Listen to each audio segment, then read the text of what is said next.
Hi guys, brief overview of a package that we're sending for I-751 petition to remove conditions on residence. It's for my wife. We just had a fiance visa. I had a video of that earlier, what the package includes on. So after 2 years, you're gonna need, after you get issued a green card, it expires in 2 years, and you need to remove conditions. And this is the papers that you're going to need to remove conditions and receive 5-year green card, and after that you'll be able to apply for citizenship. Depending where you live, so I live in California, so we're going to be sending to California office. This is the address, USCIS California Service Center. You can find it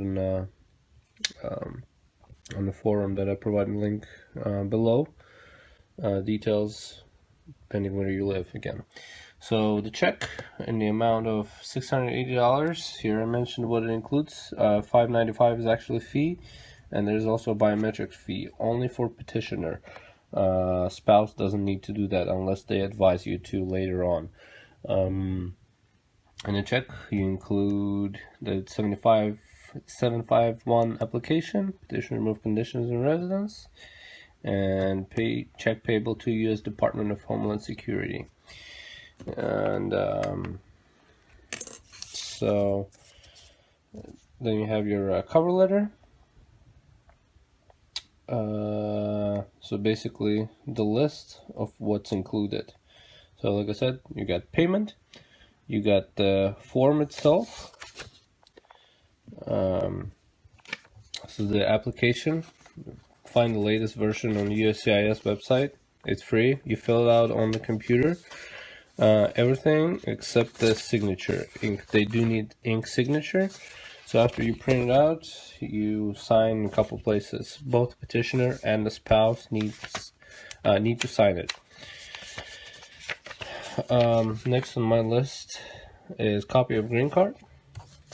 So I, to be safe, like to sign it and date it as well, back and front. And then you get your child's birth certificate copy. And make sure not to send original copies because they're not going to return it. You may ask and it might get lost, so don't do it. So just send copies. And then after that, proof of ongoing relationship in form of pictures. I put some family vacation pictures and some pictures with friends that can prove that, you know, we're happy family basically. So I mentioned some names here, this brief descriptions of the picture, what's going on. So like Christina's birthday, to all our friends. So also some vacation that we've gone together. So I mentioned the places we've been to: Chicago, Las Vegas,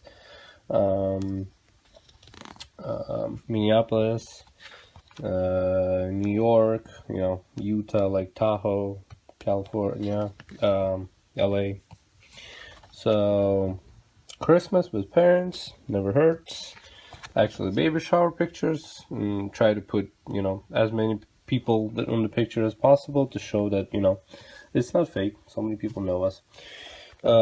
Next, financial records of joint Wells Fargo account. So basically that we actually, you know, family, we have joint bank account, lists our names here, and I put that for the, you know, bank statements for the last 3 years.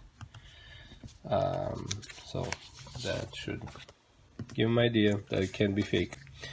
Next one is the joint file tax return for 2 years.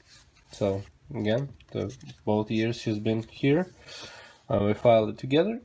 Make sure you have both of your names here. Something else that you can include is insurance card. Make sure again both of your names are there. Lease agreement. Some people include marriage certificate. I haven't because I can't find it, but we need to get a new one. But I've heard that some people have included it and some people haven't and still got approved, because you should have included that when you originally got the package sent in for original green card, so they should have it on file. But people, to be safe, include that there. Some people also include an affidavit from friends, pretty much confirming the relationship, sign it and notarize it. I didn't do that. I feel like I'm gonna be okay with pictures and all the proofs. I should be okay. If not, additional information I can provide that if it will be needed. And of course, I will provide an update if I get any bumps down the road because of this file, this package wasn't filled out correctly. I will let you guys know. Otherwise, let me know if you have any questions, and good luck, guys. Goodbye.